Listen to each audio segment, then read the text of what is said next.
This is going to be covering the same topics that I went over for the Decorative Wraps seminar that I held at the International Custom Rod Building Expo this past weekend.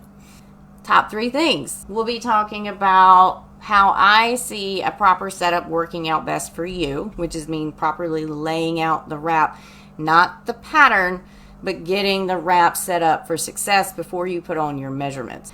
The other thing is thread tension. That's a biggie. That one is one that is always up at the top of what am I supposed to do? And the last thing is, how am I supposed to pack? Those are the number 1 questions that everybody has. But let's start with the proper setup.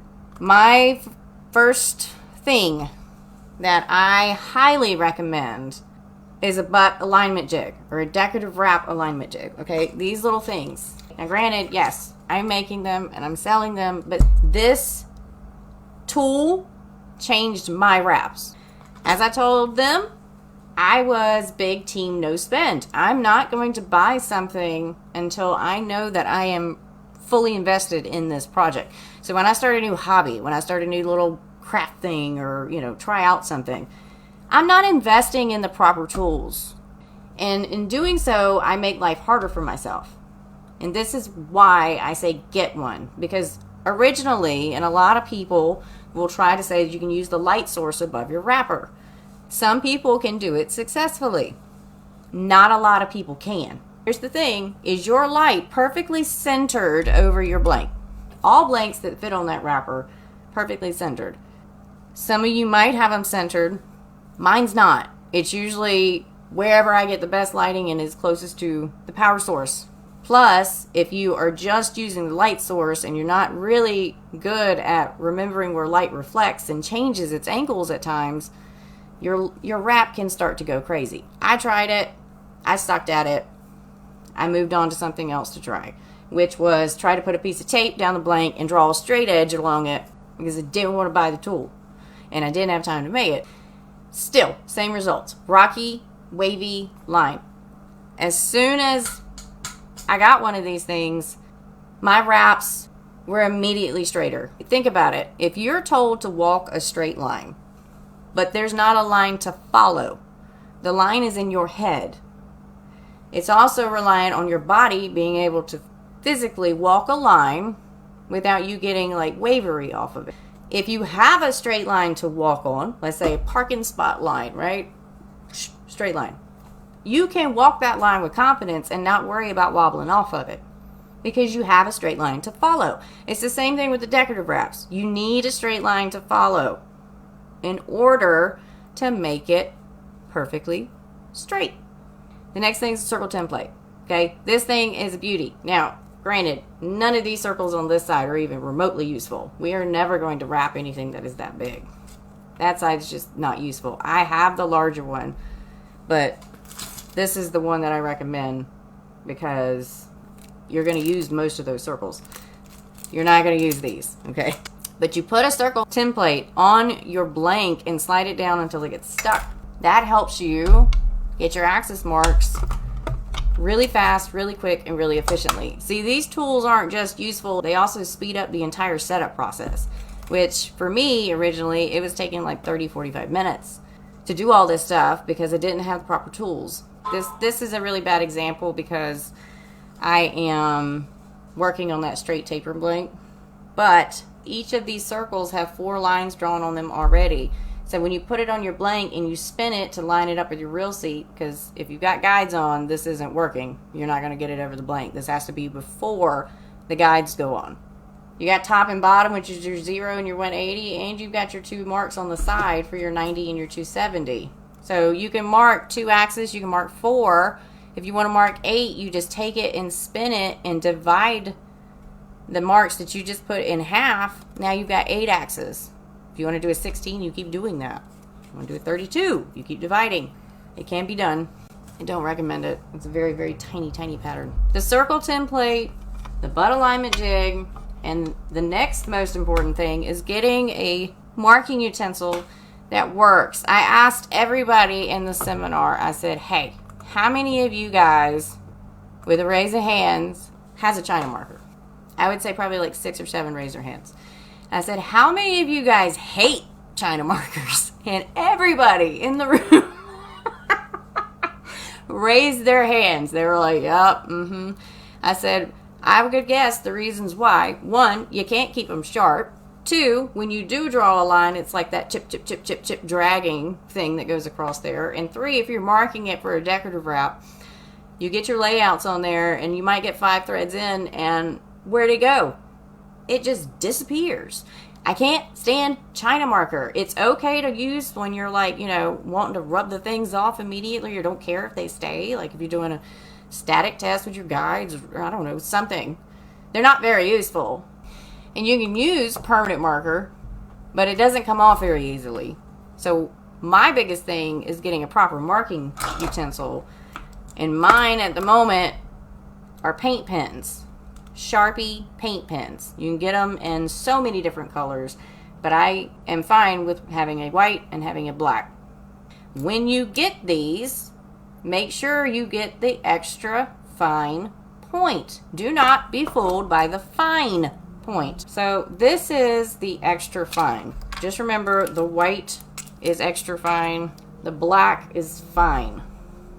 The drastic difference in the two tips is a very drastic difference in your accuracy on your wrap.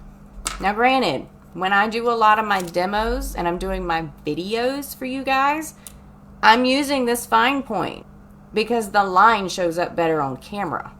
It does not help me keeping that wrap straight because of how fat that line becomes. The extra fine is my absolute favorite because of how small it marks, which means you are more accurate than you would be if you're using the fine point. The other thing that I want to point out is these things, if you're familiar with the Sharpie paint pens, the pink butt little tag thing means it is oil based. The blue one means it's water based. I use the oil based and I've not had a problem. But if you use CP on your wraps, there's no dramas. None at all. The whole thing about proper setup is making sure you are properly set up for success. Okay, if we have a straight line marked on the blank, we marked all of our axis, we got an extra fine paint pen so that we had a more accurate line, we're setting ourselves up for success. My other personal thing is to tape a popsicle stick to the blank with painter's tape and then put double-sided duct tape over it, because with this stuff I use a third, not even, maybe a quarter of what I would use if I was using masking tape. Because when you start to pile up masking tape, because it doesn't hold its tackiness very well, when it piles up you get footballs that form on your tape anchors. And every time we add a layer to the tape anchor, you're compressing your wraps. You're squeezing that thread down smaller than what it originally was put on there. Basically, what you're doing is instead of stretching the thread and making it tighter, you're allowing it to relax so it gets loose. Less tape, because you have a really good tape. Yes, I know it's not the cheapest thing on the market, but it saves money in the long run because I might use 1 or 2 pieces depending on how long I get to sit down and work on a wrap. Sometimes 3. But I use so much less than when I was doing masking tape.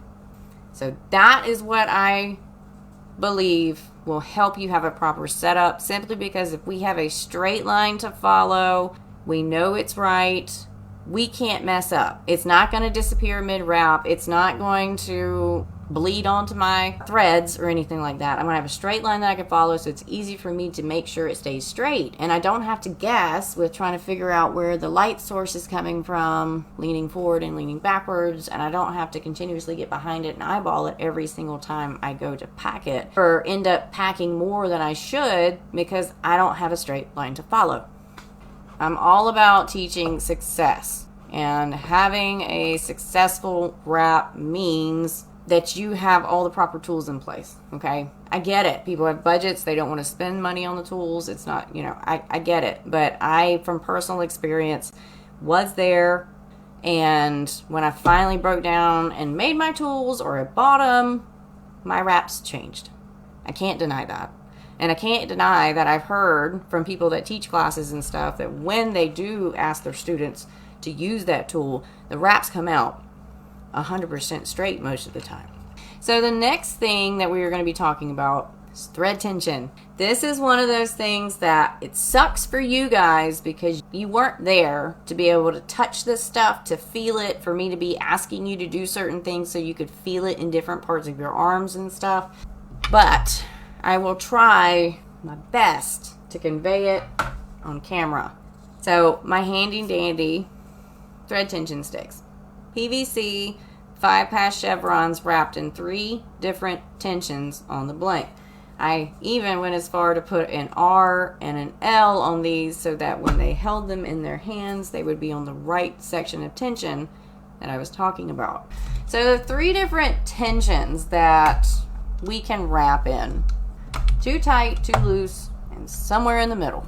How many of you guys have asked at some point in time, what kind of tension am I supposed to put on these wraps? When I asked that, I saw maybe 10 people put their hands up.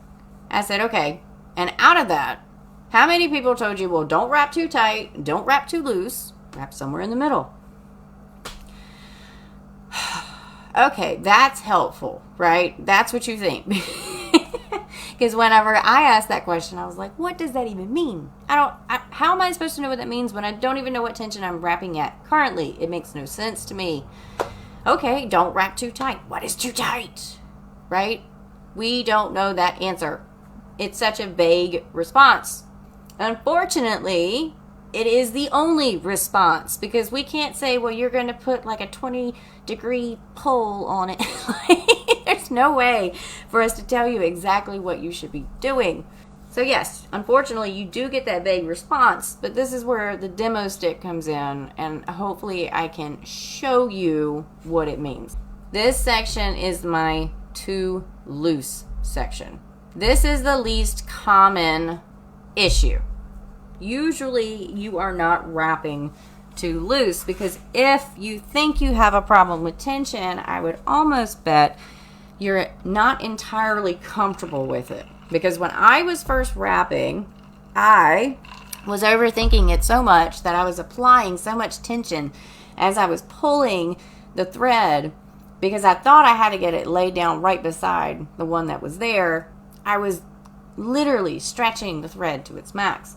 So when you're wrapping, this is how you can check yourself and see where you're at. So on your too loose side, this is when I told everybody at the expo, try to grow a fingernail, okay? Try to get a thumbnail because it's usually the easier one to pack with. You can work with your pointer, but this is the test that you need to do with your fingernail because you need to be able to feel it through your nail bed and up through your hand.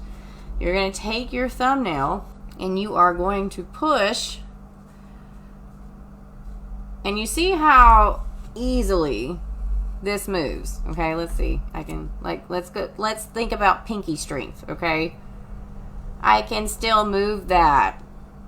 This is way too loose, okay? If you're wrapping with this kind of tension right here, your wraps are going to eventually cause you problems. Now, it's like I told people at the expo, you can probably go 5 to 10 wraps sometimes doing the exact same thing and have it work out in your favor.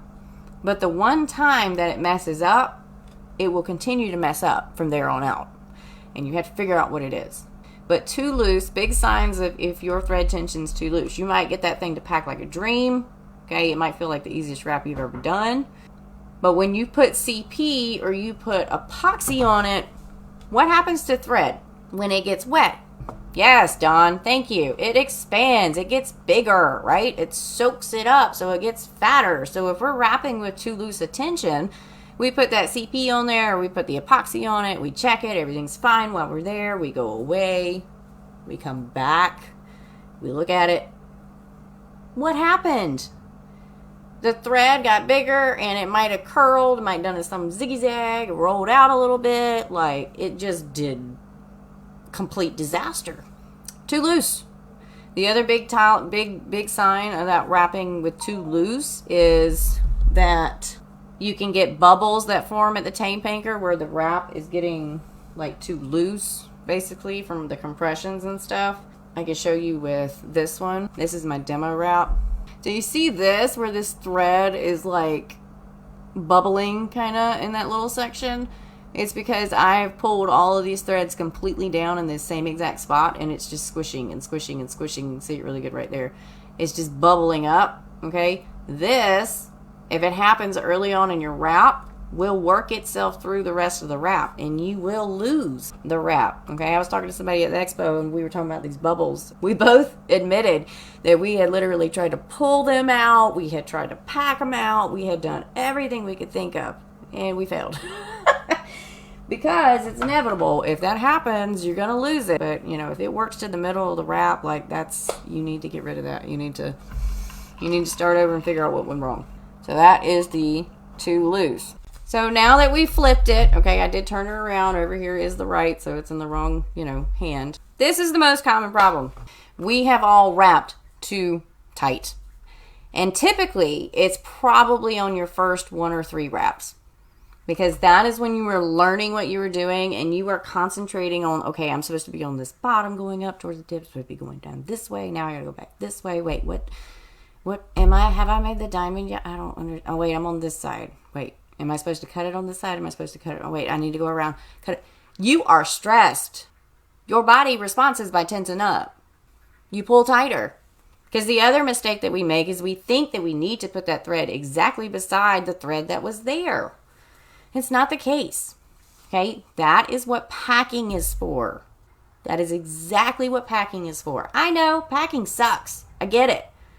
But you gotta do it if you're gonna do wraps. Too tight. Now remember, this was at the expo. People have been pushing this stuff around. I asked them to take their thumbnail, okay, and to pay attention to mine, all right? We see that I have enough pressure that I'm starting to turn the nail bed white. But if I'm trying to push this, I can barely, ow, that causes pain to shoot up through there, all right? That's really not moving, okay? Obviously, I got it to move just a tiny bit, but you see how now my entire nail bed is white, matches the PVC almost. That hurts, okay? If you can't move it, and you literally have to go down here and pull this with a lot of, ow, that is really tight. Holy crap. To move it, guys, loosen up a little bit, okay? Yes, you can see me manipulating these 5 threads, but this is way too tight. That is the most common problem, is that we are wrapping too tight. In my wraps, I can move every single thread, including the very first thread that I put down. Now, granted, too tight has its own signals, even if you don't know them, because a lot of times we learn to work with what we have, right? What we're dealing with. So we don't really realize that we're working with it too tight. If you're fighting with those threads and you can't move that very first one, you're wrapping too tight. You have to be able to manipulate every single thread in the wrap in order to get it to line up. Or you have to be really good at straightening and packing them in sections that you don't have to worry about that section again. You just finish it, you move on to the next one, and this one dictates what happens to this one. And you don't touch it again. I'm not, because the wraps, I kind of shift and move and do things that may seem backwards to other people, because if something's not closing right, I might shift a line down to make it off the axis so that I can close the other one and then I can straighten it back up, because I've noticed that sometimes on my less strong side of packing that things are always just a tiny bit tighter because I can't pack it as well. I don't have as much leverage as I do on the other side. Now, the kicker to telling you what the appropriate kind of tension is that my tension is not going to work for everybody. I might wrap tighter. I might wrap looser than you do. I can't teach you the correct tension. This is where you have to sit down and practice. And I'm not saying sit down and practice for 10 or 12 inches. Don't wrap a 10 or 12 inch to practice. Don't do it. That is wrap suicide. You are going to kick yourself in the foot because you're going to be mad the whole time. Plus, it's going to take you a lot longer than it will when you get comfortable with it. And there's no shame in that. You have to practice to get better. Practice with little 4-inch wraps. Think about it. When you play any sports, you have to practice to get better at it because you have to learn what to do with your body. It's the same thing with these wraps. You have a lot of physical things that you're doing along with a lot of mental things that you have to think about. You have to get used to the motions. Practice with short wraps. You don't need to do a 6 or 8 your first go. You don't. Because when you're practicing, that's when you're learning, I'm wrapping too tight, I'm wrapping too loose, this paint pen's not working for me, I don't know what I did with these measurements, what is happening. You're not spending more time than you should, and you're getting to the results faster, but you're practicing at the same time. Okay? I hope that makes sense. What pressure do you feel in your hand? Okay, so let's talk about my tension. All right, so this is my tension. My tension. I need to keep saying that because your tension is going to be slightly different, but I need you to understand the two extremes, which was too loose down here and too tight, and look at what the thread should be doing when you have a decent amount of tension. Now, granted, there is leeway, so if you want to try it just a tiny bit looser, go for it. If you want to try it just a tiny bit tighter, go for it, okay? But, same thing. Now, this thing's turned around, so my chevrons are backwards, so now I'm having to pack with my left hand. So I'm going to put my thumbnail on the point of the chevron and I'm going to push. Okay. It moves. Yes? You see that it moves? But it doesn't move without force. Notice the nail bed. Notice that you probably have a little bit of a cramp happening here. Whoops, I'm pulling it out. It's harder to move my tension when the threads are locked in. So if I unpack this, because you think about it, I teach wrapping in single threads.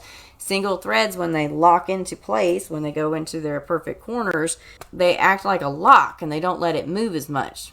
When you're wrapping in bands, there's no actual lock. It's just an overlap. So they will behave differently than single threads will. So when I go down, because I always tell everybody, pack the axis because it's just easier. So when I'm packing sideways, my threads move relatively easy, right? I'll show you one more time. Pull it apart. So you see how I can spread them apart, no drama. And I can use this fingernail to push them in. This seems relatively loose, but when you go to move this,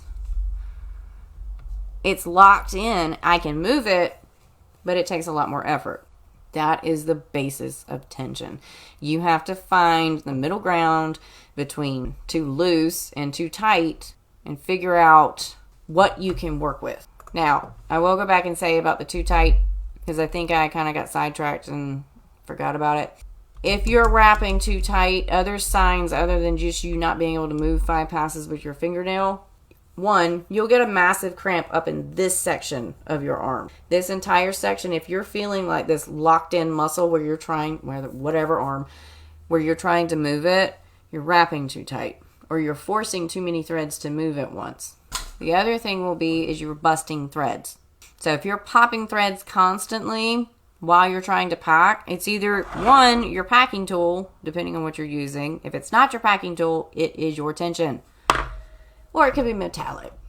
Somebody asked me during the show what was the best metallic, and I said, I am not the person to ask. I have a bad relationship with metallic. I absolutely bust it. So hopefully everybody understands the tension thing. I asked everybody at the show, and they said that it was helpful. It's really hard to convey online, but I hope that helps you see the two different tensions for the thing.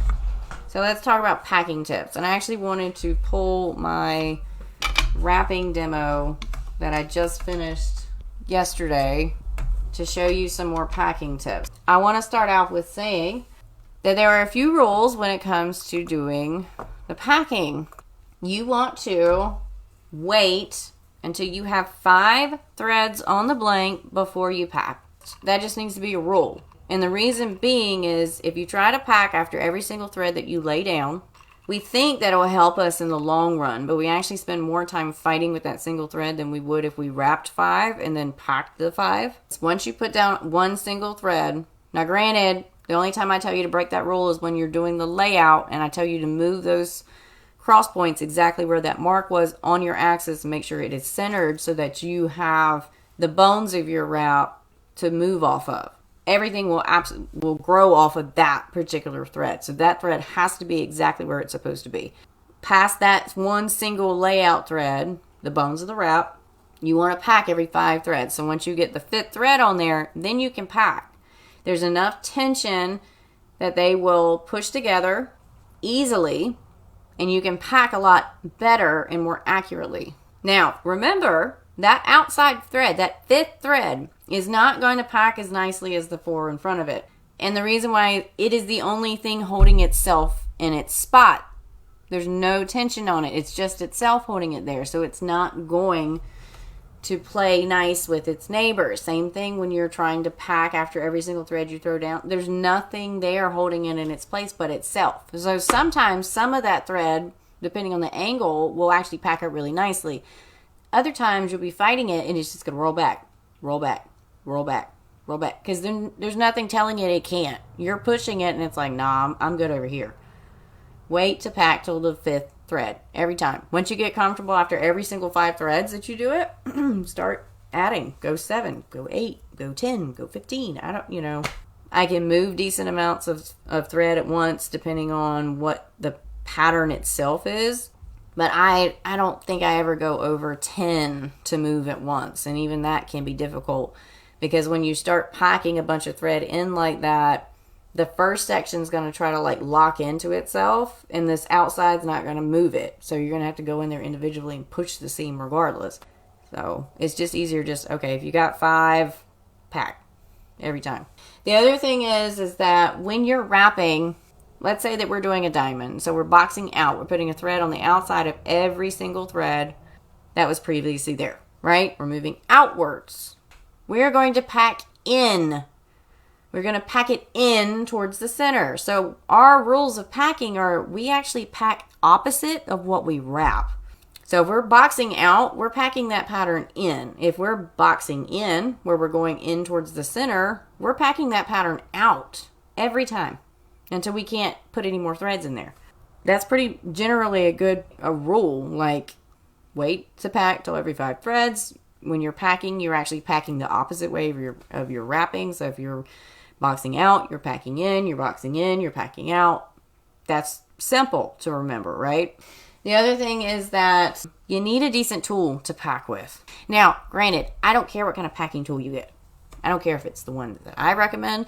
Any packing tool that has a rounded point on it is going to work.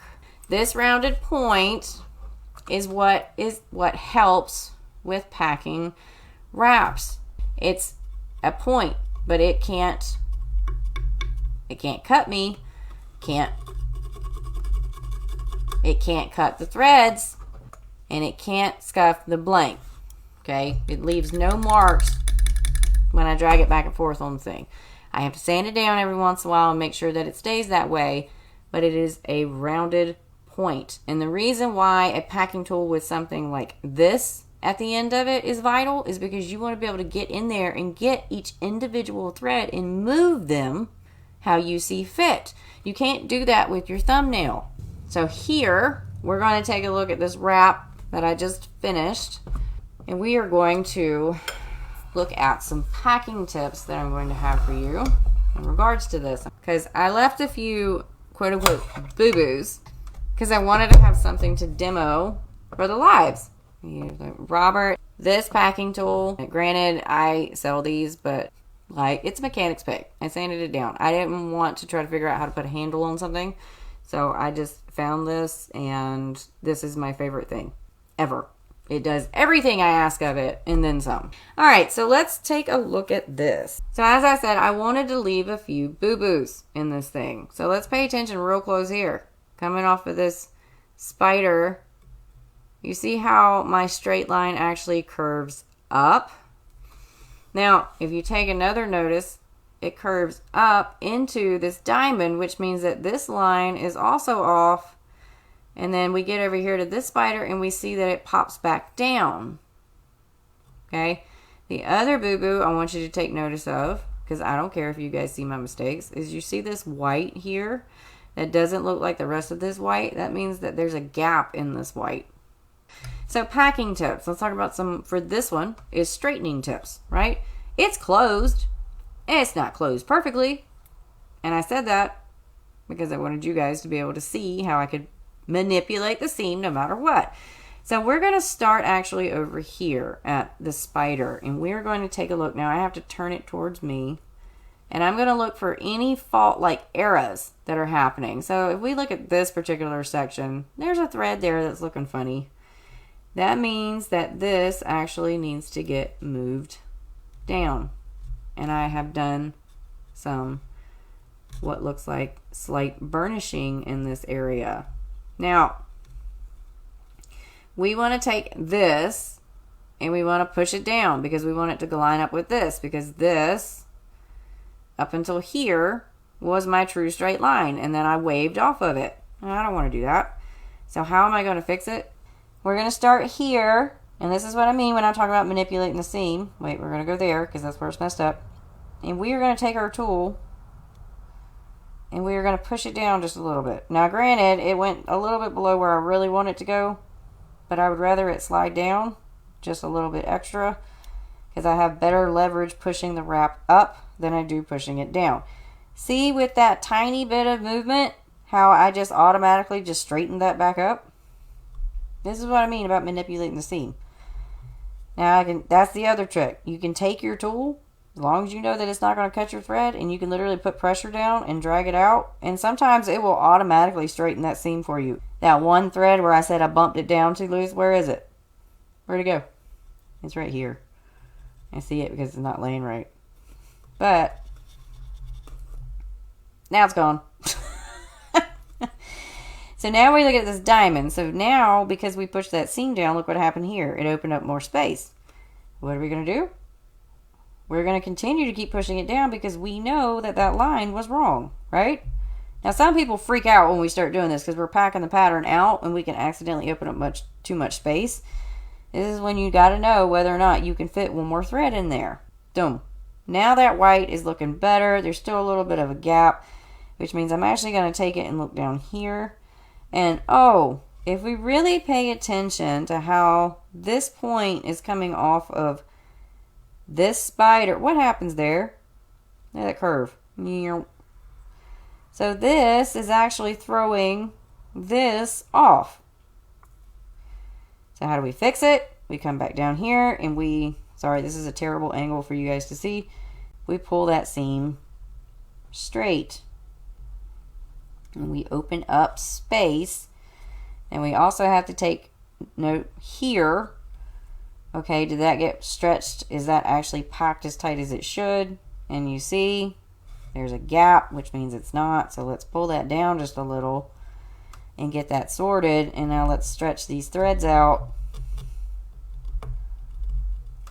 and make sure that we keep all of these axes lined up. Boom. See what I did there? That is just how I take the time to make it right. See, when you practice, you learn how to fix your mistakes. And I can't talk about that enough because, granted, I do some insanity when it comes to wraps. Like, I literally just wrap because I have fun wrapping. So people get upset when I just slice off wraps that there's nothing wrong with them. I'm just making room for another one. And I get it because there's a lot of work put into the wraps and stuff. But I do them for fun. And I enjoy teaching about them. So I really don't have a problem just wrapping it just for fun. Granted, it does make me sad sometimes when I don't get to, see what I wrapped, but it's the same thing as building for a customer. You don't ever get to see it again. You have a picture of it, and that's it. That's all you get. Well, I'm trying to remember if there's any other key points. Ooh, there's one thing, because we are talking about packing, and this came up during the packing part of the seminar. I actually have to go get my wrapping stick. Hold on. And hopefully the camera will pick up the section I want it to. Lady in the seminar asked me a very, very, very important question about how to fix something in a wrap. And she was asking about, I want you guys to take note, how big this square is versus how big this square is. Now this wrap, Lord, I don't even know when I started to wrap this. It's over 3 years old. I started on it, I quit on it, and I never went back to it, and I'm not entirely sure what pattern I was doing. But anyways, she asked, what do we do when we have this unevenness happening here? Okay, so you see how all of this is just absolutely distorted. So by looking at this, here is my white line running pretty true. Thank you, extra fine paint pen. And we're going to start with the inside pattern. Now granted, it's pretty packed pretty well because it's just a itty bitty little diamond. These appear to have been wrapped in, so we're going to just slide these out real quick. All right, because I want to see something. Because sometimes you get that distortion when you just haven't packed. But this one is off. I just want to clean it up so you guys can see it just a little bit better. Move that. Now granted, that one's rolled. Tension on this thing is terrible. I wonder why. It's only been sitting for 3 years. No epoxy, no CP, just chilling. Alright, anyways, that's as good as it's going to get. I don't even see where the original mark is for that. Oh well. If you look at this and look at my light glare, I'm going to try to line it up with that line exactly. If you look at this pattern, for the most part, it's pretty straight, right? I mean, it's not perfect, but it's pretty straight. So we're going to go over here and look at this one. And for the most part, this one is straight too. And we need to pay attention to what's going on in this box and also going on in this box. These two boxes are relatively the same size, aren't they? So something is wrong with this pattern. This one. We have an unevenness, which means that this pattern shifted this way and didn't stay straight to center, because it looks like it should be about right there. No biggie. Just move it. We spent all that time packing that stuff. So what I'm actually going to do is I'm going to back these threads completely back. I'm just going to move them back. And if I get lucky, my layout lines are there and it's no big deal. Now granted, yes, this is trifling, backing things out, but this is one of those, when you practice it, you know how to fix it. You don't have to cut off. You can just fix it and move on, and you don't feel like you've wasted too much time. You know, you just go, oh man, I should have laid that out a little bit better and called it a day, right? Alright, so let's see. We're going to get this side of the pattern equal. Which, we're getting a little bit closer, right? It's not perfection, but it looks pretty close. So I'm not going to worry about what's going on down here. This is back on the axis, so now we need to shift the diamond. Ooh, yeah, this is starting to come loose. It's moving way too easy. And we're going to shift this diamond. We're going to shift it. And literally, this is all you do to fix wraps. You just start shifting thread around. Like, if you notice, and this is what I'm saying, like, when you start practicing and stuff, you really need to keep check on, is this running straight and center? And now that I just took that, what, couple of minutes to move that over, now my boxes are pretty much the same, minus down here. If we look at this one coming off of that spider, this purple is actually shifted, which is making this one big. So all we have to do is ta-da! 90% of the problems with uneven boxes is packing. It's not straight. When you start straightening it and you start moving things and making sure they are in line, the thread will lay where it's supposed to lay, for the most part. How do you control tension? How much, how loose? Okay, so, Russell, tension, tension, tension. Controlling tension, for me, is how I pull the thread. My tension is controlled by my hand. This is how I hold my spool. The thread is coming through here on my finger. Now granted, it typically is sliding through right there below my ring. It's really hard to show you guys. So I can feel the tension on my finger, okay?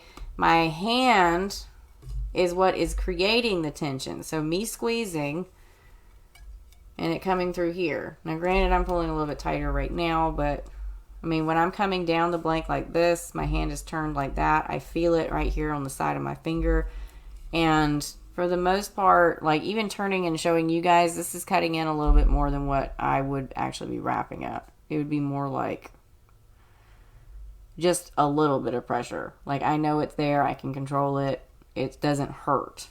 The other thing is try not to overthink and be so focused on putting that thread exactly side by side to the previous one when you're pulling it. Having little sections where the thread's like, you know, just a tiny bit apart when you're doing passes, no big deal, but you don't want to have it way over here because then it's been stretched differently, and when you go to pack it, you might stretch it too much and it might bust, or you might loosen it even more and then it's just going to cause you problems later on. Do you change your tension based on wrap pattern, blank size, etc.? Okay, so that's a great question, Robert. So there are times that my tension changes. My final threads on a wrap are wrapped pretty tight, and there is no reason for it being wrapped tighter other than I am usually forcing that thread in there. I am always trying to put one more thread in because it keeps my wraps from bleeding for the most part. So I will continue to keep doing that. So yes, that last, very, very last thread, I usually have a higher tension on than I do any of my other ones. And it's simply because I'm just trying to force it in there. So once again, it's that overthinking, trying to put it into a slot that it doesn't necessarily fit in, so I'm pulling on it just a little bit tighter. Now granted, when that last thread goes in, I very rarely touch that last thread because that last thread's usually lined up correctly. It's in between that's not. It depends. There's not a particular pattern that I would say I wrap more tension on. Now, I haven't wrapped every pattern out there, so I can only speak off of what I have wrapped previously, and I can't say that any pattern has a different tension. I will say, like, outlines on, like, the spider that I did for this wrap, this black pass. Now, granted, it was locked in with the last black pass of the diamond, but it was still only had one thread holding it, and it's not holding it anywhere near the spider. It's just laying on itself. That might be pulled a little bit tighter because it's an outline. If I'm doing an open wrap, all of my tension is still the same, but when I go to tie it off, I will put a bigger thread on it. So if I'm wrapping with A, I'm going to take a size C, and I'm going to outline my entire pattern with the C with extreme tension, the complete opposite of what I just told you. I will put an ridiculous amount of tension on that sacrificial thread so that I can pack the wrap. It acts as a barrier and it keeps everything tight. You put CP on it, you let it dry about halfway. Here in South Carolina, it's like 10 minutes, unless it's winter, and then it could be 20, but it's usually 10 minutes down here. You will remove that sacrificial thread. You'll take it off and you'll let it dry the rest of the way, and 90% of the time, it will keep that last thread completely packed with the others and make that wrap look super clean. That's the only time that I will put an extreme amount of tension on something. I wrap a lot of ice rod blanks to very small patterns when it comes to types of threads. Do you have any recommendations? Okay, Reed. They need very simple patterns because they are so small. Chevrons, diamonds, I wouldn't put a pattern on it at all. Like, that's how small it is. It looks almost impossible, and there's people wrapping these things and making them look gorgeous, and I have to bow to you individuals because that's a whole lot of flimsy that I just am not wanting to work with. But anyway, so that was my seminar. I just wanted to talk about things that I thought in general could help people start at step 5 instead of ride the struggle bus from 0 to 5, okay? Because I know when I first started doing wraps, I remember vividly when Wes threw that book at me and said, "You're crafty, you can figure this out." I remember the struggle from that day until it clicked, and it didn't click until I was 5 or 6 wraps in. My wraps didn't get to be looking as good as they did until I started using the proper tools. And I mean, that's the other tidbit. Like, when you're doing shades or fades in your backgrounds, you always want to go from the bright, the red, to dark. Or in mine, where it went from the lime green to the purple, those colors that I used is this one, and this one, along with that one. That is the colors that are in this background. Now the purple, I had to add that one on at the end when I got back home, which that one doesn't look purple down there, but it is. It's purple. These are the colors that's in that background wrap right there. They're not colors that when you look at them, you go, oh, that'll look good. I saw that color palette and thought it was challenging, and then I looked at it and I thought, oh, cool. But my wraps work because I shade from the highs to the lows.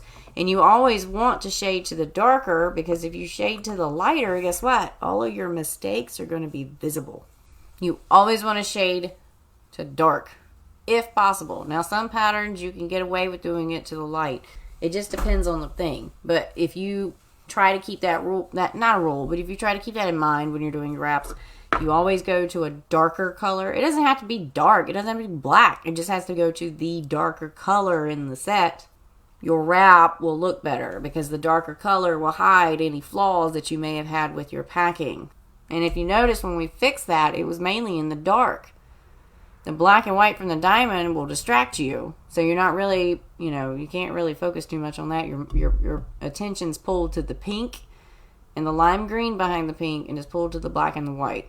So that's what I mean. Do you agree that spider is the best intermediate learning? Robert, yes. I love spiders. Okay, I got on a spider kick when the wraps clicked. That was the first wrap that really clicked for me. Like I had done quite a few different ones, because whenever I decided to start doing decorative wraps, I set out a goal for myself that was a little insane, but I never wanted to do the same wrap twice. And it took me until I hit my 8th year of wrapping before I actually did the exact same pattern, because I started having customers asking for that exact same pattern. They wanted that identical wrap, and I said, no, I'm not giving you a wrap that I just gave to John over there. That's his wrap. You can have that pattern, but you're going to need to pick different colors. I'm not doing the same wrap twice. I will not, because then to me it's not custom. Now granted, boat sets, we did one boat set and it nearly killed me. And I know most people are like, those are the money makers. And I'm like, those are the ones I get bored with, because they're exact same thing times 12. Like, I was so mad doing the boat set we did. It made my fire go out. Like, it made me mad. I'm not built to do sets.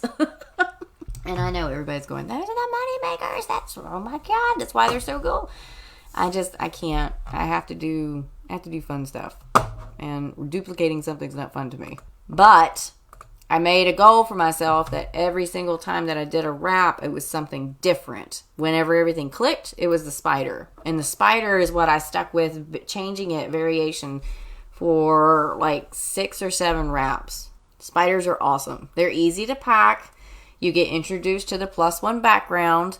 And it's a really fun pattern, because you can change up how the colors are laid out. You can have what looks like a star. You can have what looks like, just a spider. You can have all kinds of stuff. So it's a very versatile pattern. It looks great on different size blanks. It's a really good pattern that look good on an ice blank, all the way up to those big, big, big surf rods. I usually recommend it in the beginner list. You go chevrons, diamonds, snowflakes. I usually will say spiders.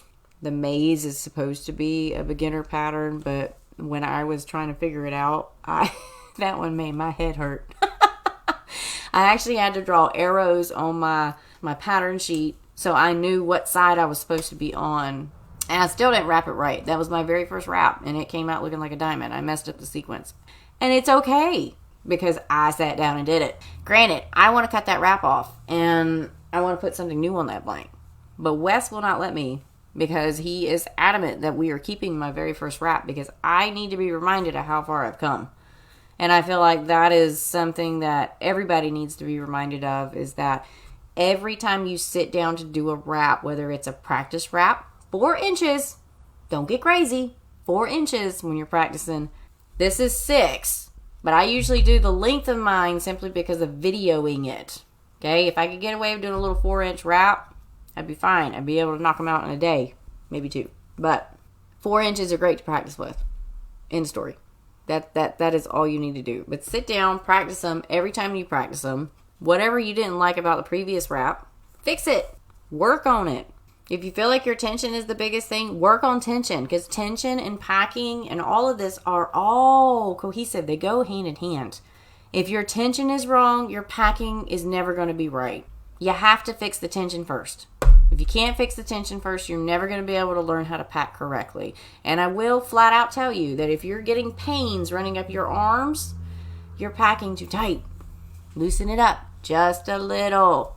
And how you test your tension is whenever you pack every 5 threads. If you have a chevron or a diamond that you're wrapping, which, hey, let's think about it. Every pattern is based off of a chevron. Sometimes it's just 2 put together, as in a diamond, right? All you have to do is take your thumbnail, push. You can check your tension every single time. If you notice you're getting too tight, relax. If you notice you're getting too loose, tighten it up. But just don't make drastic changes in the thread, okay? That's all you got to do. At the end of the day, I enjoy teaching. I enjoy trying to help you guys overcome that hurdle that I had to overcome by myself. It's like I said in the seminar, nobody wants to talk about decorative wraps.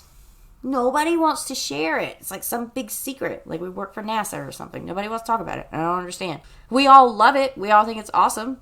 Why can't we talk about it? Why can't you tell me how I'm supposed to do it? Because I saw the lack of that kind of knowledge being shared, that's where I came in. Because if the goal is to continue to further the craft, because every single person that gets involved building rods, when they contribute, when they put out their photos, when they share just little tips and tricks, they further the craft, whether they know it or not. Every person who builds, you, in some way, shape, or form, has gotten somebody from step A to step C and having to completely skip over step B because they didn't have to struggle to get there. I don't want anybody to struggle. I want everybody to do decorative wraps. I want everybody to do these awesome things. But every person that we get involved and we help, we just further the craft. And in a few years, look what's come out. Like this kind of stuff is like 2 pattern wraps is popular now. That wasn't a thing back then. It was more like doubling up the pattern so you had the exact same pattern all the way around. That was more common. Now we're getting all these funky little side patterns because they're awesome. It's furthering the craft. So why not share what I know with you so that you can take it to the next level? That's my whole point. I want the students to become better than the teacher. And that's my end goal. Because I'm going to keep wrapping. Whether it's for myself, for you, or for customers, I'm going to keep doing it. Because I thoroughly enjoy seeing what these things turn into. If you were there on the day 1 with this thing, it was bright pinks, bright greens, and black and white. It was this. And with the orange blended in, it was like this neon crazy. It looked like Barbie's Playhouse on acid or something. Like, it looked crazy. Then it turned into what I posted the other day when I cleaned it up. The purple wasn't in there. And then you put the purple in there and it completely changes the personality of it. They are always evolving and they're always changing, which is why even if you get halfway through a wrap, finish it. No matter how ugly you think it is, finish it. And then if it's ugly when you finish it, you can cut it off. But there have been quite a few times, that pink sugar skull that I have been working on for, seems like 3 years. When that wrap was halfway through, it was the ugliest wrap I'd ever seen to date. I was going to cut it. And then I said, no, let me see it through. I need to see what this does. And I'm so glad I didn't. Because it's pretty. Same thing with this. This looked crazy to begin with. I thought, oh, okay, I don't really know what's going on with that. We added the purple, and it brings out a little bit of funk to it. So, practice wrap. Even if you think it's ugly as sin, keep going. They change every single time you put a thread down. All right, guys. Absolutely much love. Thank you for hanging out with me tonight. I hope you learned something. Just trying to help everybody out and grow the love and the passion for it as well. And just be supportive of everybody that's in this industry. I mean, we're all in it together. I mean, granted, I know there's a lot of people out there like, we're your competition. Because I know when I started doing these live videos, I actually was questioned why I was doing them. And I said, because everybody should know how to glue up a real seat. Everybody should know how to do a chevron. Everybody should know how to put trim bands in a guide. And they were like, you know that they're your competition. And you're just feeding your competition fuel. And that's where I realized that the old school mentality hadn't met the new school mentality. Because if I was truly threatened by the people that I'm teaching, and not in that I'm arrogant and cocky, I'm saying, let me finish that before you judge, because I'm not any of those things. But if I'm truly threatened by the people that I'm teaching what I know, I'm not doing my job. Because as the teacher, I should be continuing to learn, to educate myself, and continuing to get better. Because I should never technically stop learning, and I should never stop trying, and I should never be not putting my best foot forward. I shouldn't worry regardless of what I teach somebody else, because they are not me. And that is the biggest thing. They are not me. They're not going to look at a rod and go, I'm going to put dried flowers on that rod, and then I'm going to put leather grips on it, and then I'm going to put little rhinestones all over it, and it's going to look the bomb. Because it's sounding tacky right now, you know. Nobody thought of that, and I did, and that's because I'm me. I am me. Just like Robert Blackwell is Robert. Just like, you know, John Gianni, like, that is John. Like, there is nobody else that is you. So even if we're teaching each other and we're helping each other figure some stuff out, they shouldn't be your competition. Anyways, thanks again. I hope y'all have a great night, and I will talk to you later. Bye.